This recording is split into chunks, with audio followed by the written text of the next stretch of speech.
Welcome to the Ignited Recovery Podcast, a new way forward for anyone looking for answers but feeling left out. If you've been searching for empowerment, triumph, and purpose, you've found them right here. You won't hear the same solutions, and you're not going to have any excuses to fall back on, because Ignited Recovery allows heroes to rise and become their best selves. I'm Dr. Adi Jaffe, and I can't wait to be your guide on this journey. Are you ready to become an ignited hero?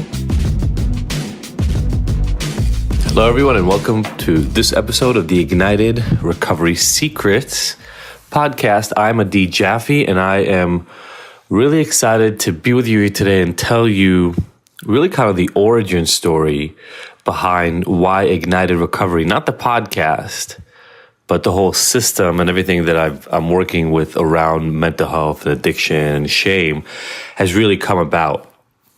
And I haven't done that yet because I really felt like I had to tell everybody a little bit of what it's about before I tell you why I'm doing it.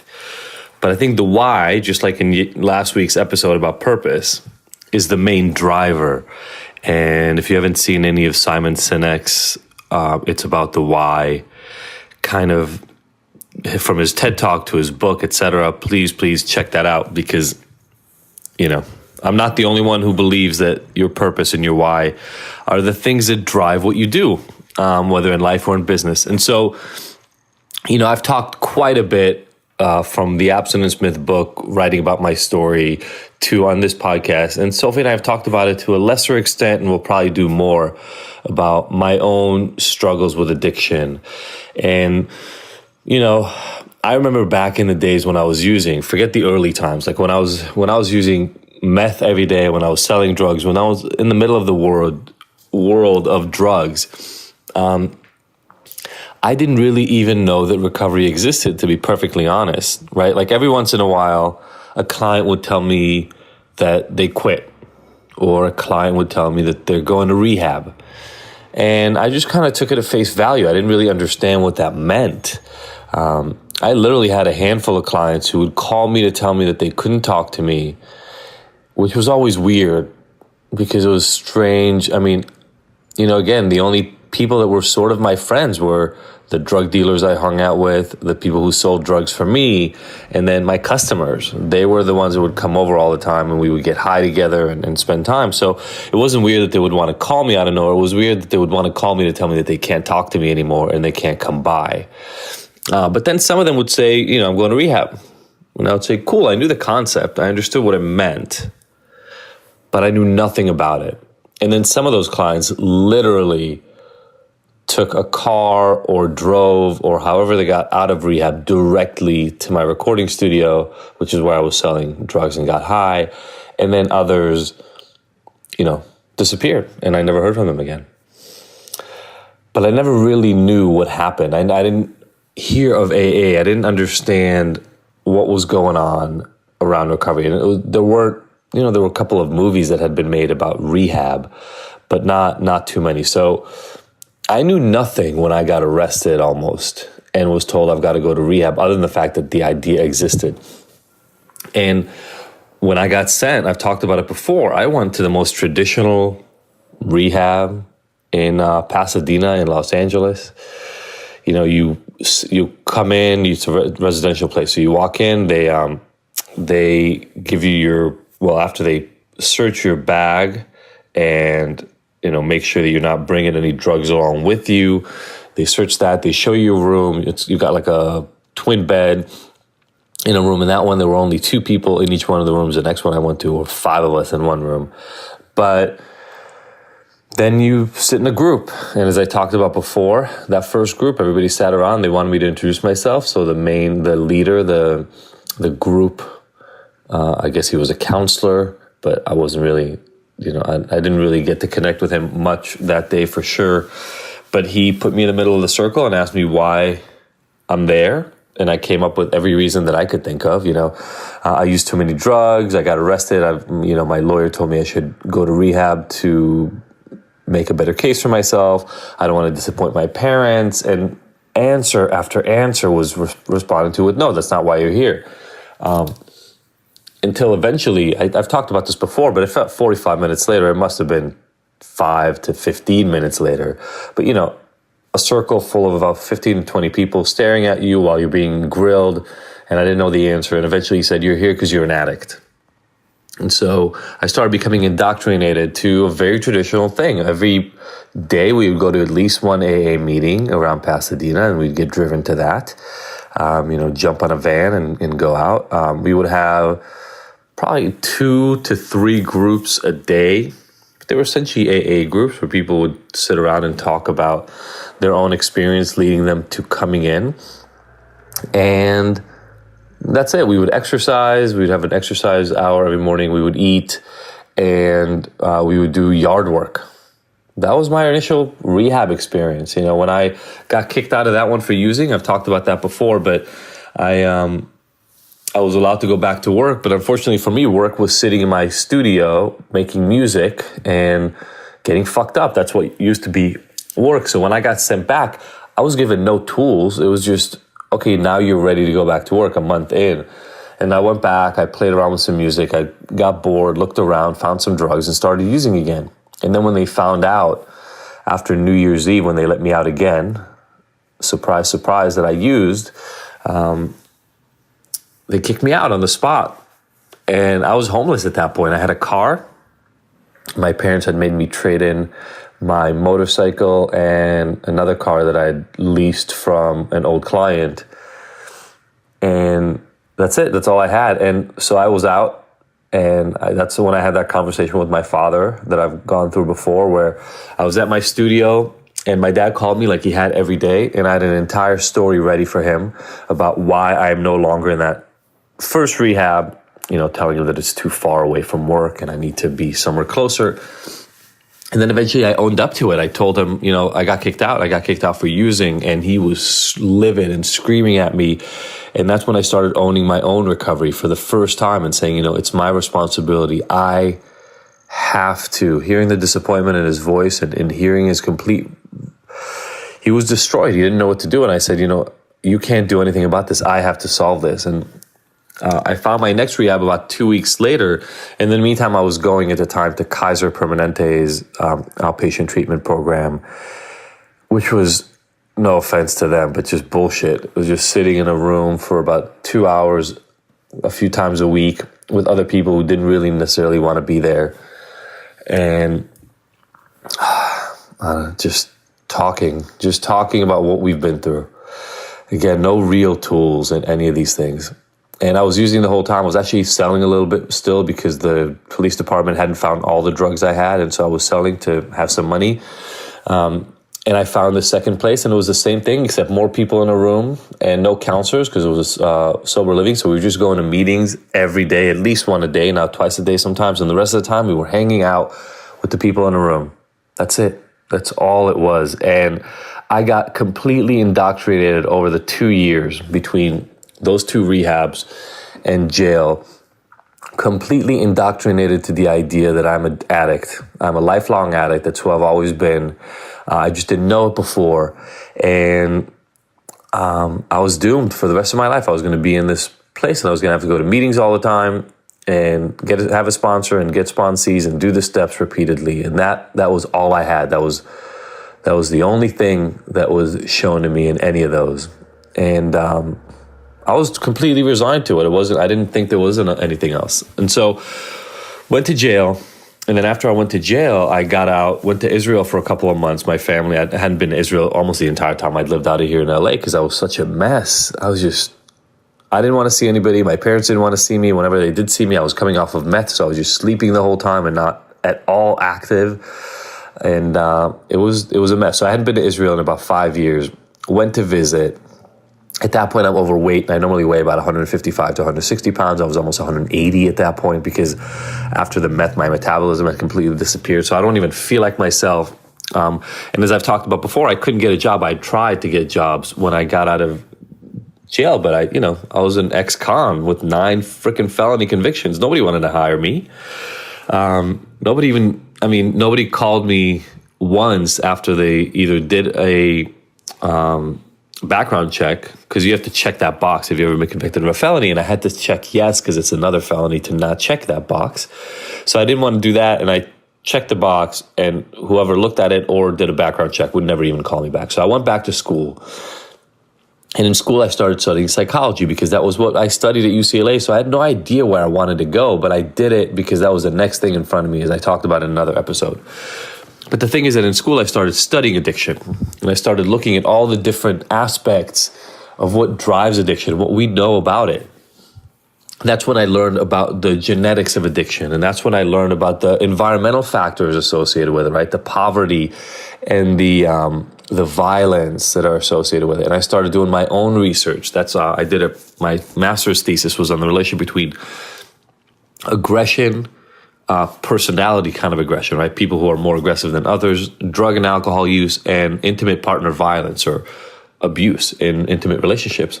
And even when I did that study, I didn't really, don't get me wrong, I saw some violence and aggression when I was a drug dealer, right? Because other dealers carried guns and I carried guns, and I got held up and I got beat up in jail and got into a couple of fights. And so I saw violence and aggression, but those were for sure the outliers of my experience. So I went to study that, and I was doing research with hundreds of homeless and poor drug addicts in Long Beach, and trying to study what aggressive personality traits are and statistics and everything that I could to figure out what addiction was like. And what was going on throughout that whole time is I was getting a much broader idea of addiction than I'd been shown before.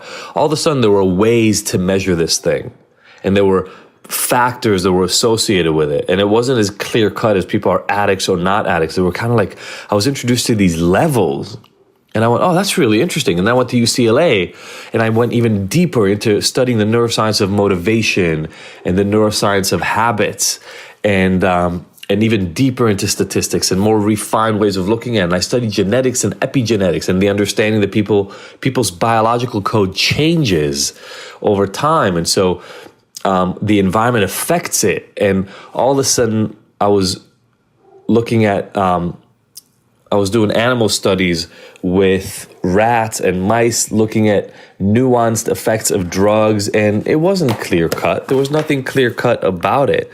There was, how do I say this? It was like, when you give drugs to animals to study how the drugs change their behavior, there are definitely effects, right? Things definitely change in their behavior. For instance, there's a study called condition-placed preference.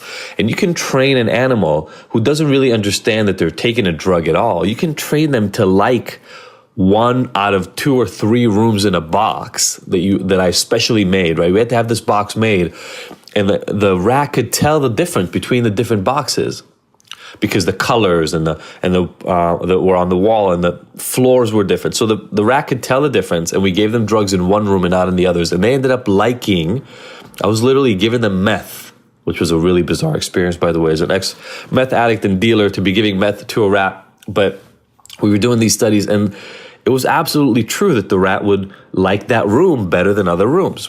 Sometimes he would spend 2 to 3 times more time in that room. And that taught me about the relationship between the biology and the environment, right? That the environments in which we use, they get on a different value than other places in our world. That's kind of like your favorite bar, or if you drink in isolation, or if you like to eat and binge eat in a specific room in your house or a specific place in the world, that's where that comes from. But here's the thing. The rat didn't spend 100% of their time in that room. It's not like they were not able to leave that part of the room. You could tell that when they enter that room, they would look around more, and when they would want to leave, sometimes they would stay behind. But out of, a 20-minute test, they might have spent 10 or 15 minutes in that room and only 5 or 7 in each one of the other rooms. But it was nuanced, right? Nothing was 100% anymore.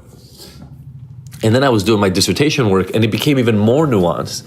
And so I slowly started understanding that maybe there's another way, right? And actually even maybe everything that I was told about addicts being an all or nothing kind of game, that addiction is an all or nothing game, maybe that wasn't true because that's not what I was seeing in the research that I was doing, et cetera. And that's when I wanted to start actually working with addicts.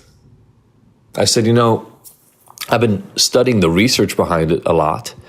And now I researched and studied all these treatment modalities that have been shown to be helpful, like different medications and cognitive behavioral therapy and mindfulness. And I got none of that in treatment. None. There was no mindfulness in my treatment. There was no cognitive behavioral therapy work. People say that AA is CBT. That's bullshit. It's just not true. CBT is a set of tools. None of those were used in there. I mean, there is meditation in one of the steps, in the 10th step of 12 step, but we never did that. We never used that on an ongoing basis. We prayed, and maybe for some people meditation is prayer, but it wasn't for me. That made me feel uncomfortable. So I started looking around and seeing if I could actually work with real clinical populations, really go out and work with people who are struggling. Now, by this point, I had already started my own experiment and I was already drinking again and things were going okay, even though everybody told me it was going to fail. And so when I went, I found a place called Matrix, and the Matrix Institute of Addictions was an addiction clinic that had opened up in the mid-'80s. So it had been around for a long time, 25 years by the time I had joined them in West LA, and it was affiliated with UCLA, and it was based on research, and it used tools. It used a manual, and it used groups with people where we would work on actual things. And it was so eye-opening to see a place that worked, given actual tools with people on their dreams and on reframing their thoughts and on allowing them to interrupt triggers, right? In AA, they say, just go to a meeting. That's sort of interrupting a trigger, but if that one doesn't work for you, then you're fucked.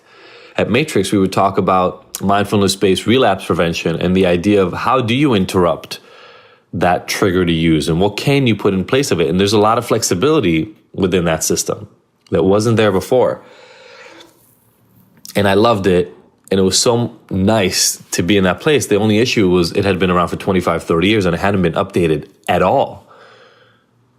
And I kept talking to my supervisors and the people above me because they knew my research, and I had done some of that, and I was one of the only clinicians there doing research. And so I was getting my training there, and I talked to them about this, like, why don't we update it? And they couldn't because it was research-based and meant the entire manual had been approved through a whole research journey that had gone through SAMHSA, who funded it, and that's the Substance Abuse and Mental Health Service Administration. So, in 86, they did a lot of work to get this manual approved as research evidence-based work. And so they couldn't change it. And I understood the concept, and yet our clients in 2007 were dealing with a manual that was written in 1986. And so I decided I want to do something to update it. And we did some work, and they actually brought in mindfulness as a separate entity, as a separate person in there. But the last piece that made me leave Matrix was that I had to kick a client out. And I had to kick the client out because they were a heroin user who had gotten caught smoking weed. And we did tests. We did tests twice a week, and we alternated. So half the group would go one day and half the group would go another day. And so people used and relapsed, and they talked about it. But when a test came back positive, we had to bring that up in a clinical meeting. And this client had tested positive a couple of times for weed. And my whole thing was that they used to smoke heroin and pills, and those things could kill them. And here they were smoking weed. And so I talked to my clinical supervisor at the time, and after I believe the third time that they tested positive for weed, they told me I had to terminate them from treatment. And I said, why? I mean, they're not using heroin. They're doing better than they had before. They're not really interested in stopping the smoking weed right now, but it's approved for medical reasons. And why are we going to kick this guy out so that he potentially would be using heroin again? And when I had to do that, it really broke me. And I took a vacation after that, and I had some time to think. And when I came back, I left I left Matrix because I couldn't do that anymore. But in the interim, I'd prepared, and in my preparation, I linked up with this guy, Dr. Mark Kern, who had followed harm reduction principles. And I got introduced to harm reduction through writings of Stanton Peele and Alan Marlatt before. And Alan Marlatt, for instance, is the guy who created mindfulness-based relapse prevention, which we're using at Matrix. And so I'd been exposed to harm reduction, but in the past, I only heard about them as needle exchanges or in these academic contexts. And so I reached out to Dr. Kern, and we started talking and working together, and then we put together the concepts behind alternatives. And alternatives became an outpatient treatment center like Matrix, actually using some of the same materials because they're a public domain, because they were funded by research. We used some of the same materials for Matrix, but we created an entire program on top of it. And the main thing was that you didn't have to quit. And that was exciting. Over 5 years of alternatives existing, it was really exciting to get people in who, as you heard in some of the previous work that I've done, I did research on why people don't go to treatment, and abstinence was definitely one of the causes. And so here we were having a treatment center that didn't ask you to quit necessarily. And we got news coverage about it, and people were scared and angry about it, but also excited about it. And we helped over 200 people over a period of 5 years.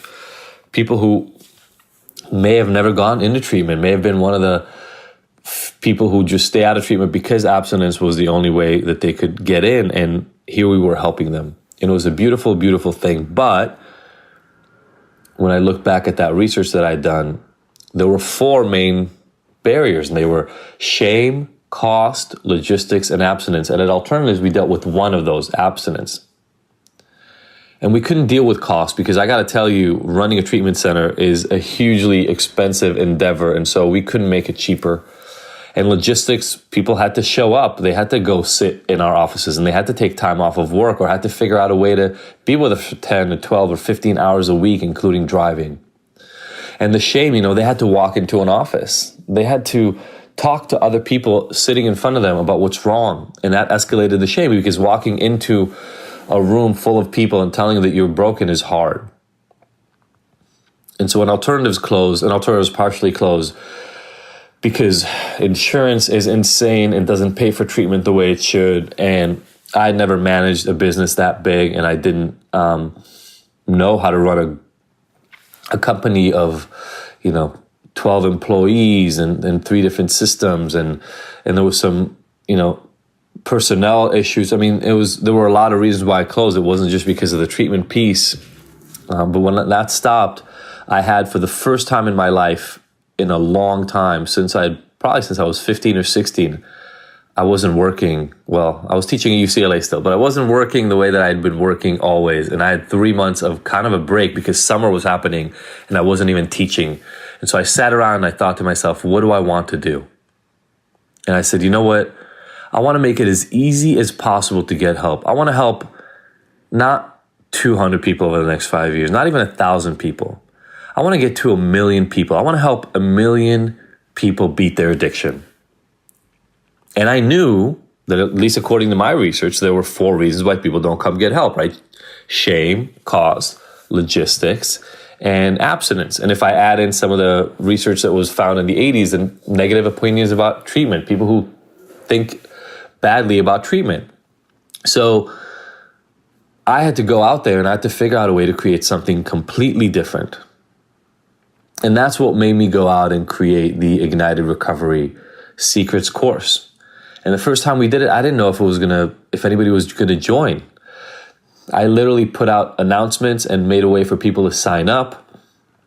I gave away half of the signups for free, and we had 8 people on that first course.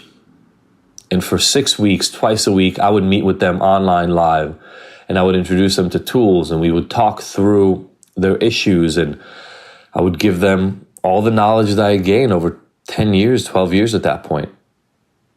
And I wanted to make it as easy as possible. So instead of thousands of dollars, it was hundreds of dollars, right? Like now it's like $97 a month. It costs about the cost of one therapy session per month to have lifetime access to this thing. I wanted no barriers. I wanted people to not have to out themselves, to not have to quit their job or take a long vacation, to not have to shame themselves by identifying and walking into a room and saying, I'm an addict, or I'm this kind of person or that kind of person, to not have to show their face at all. And that's why it became an online program. You know, when we do our weekly chats now, I'm normally the only one with a video on. We had something like 18 or 20 people on for our before Christmas group, and nobody else showed their face, because who cares? Why do I have to make somebody do anything to get help? Why don't we make it as easy as humanly possible? And so Ignited became, the Ignited Recovery Secrets course was the thing that I first led, but I called the program Ignited Hero. It's the Ignited Hero program for a reason, because the people who find me, even if they're successful, have that voice in their head that tells them they're a loser, piece of shit, who's never going to amount to anything.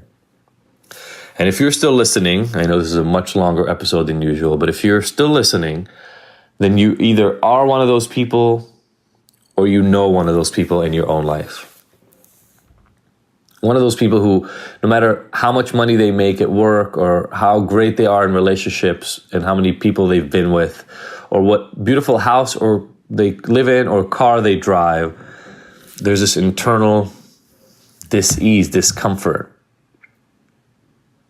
And either because they're like me when I was dealing, who had heard of the concept of getting help, but never really stepped into it and never really wanted it and never really understood that I needed it, or you or the people close to you have thought about it, have known that you need help, have understood the concept of getting better from this, but then said, but I'm not doing that, right? I'm not walking into a room full of people and calling myself names. I'm not spending $40,000 on a month in some retreat in Malibu.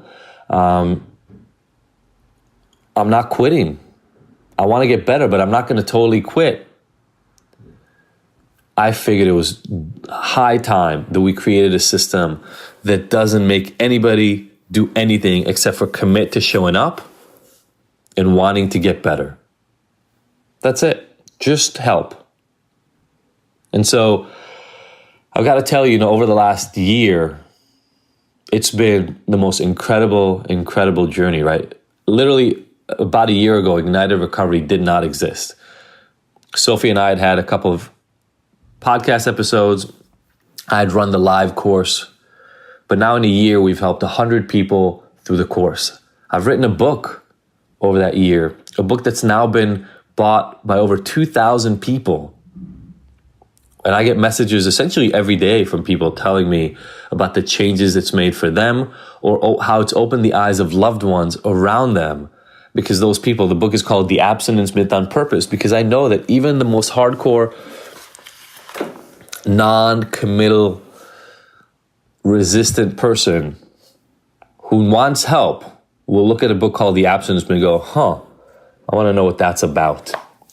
And it's a short book, so you can get through it in 2 days, but literally over 2,000 people have bought that book. Over 100 people have participated in the course now.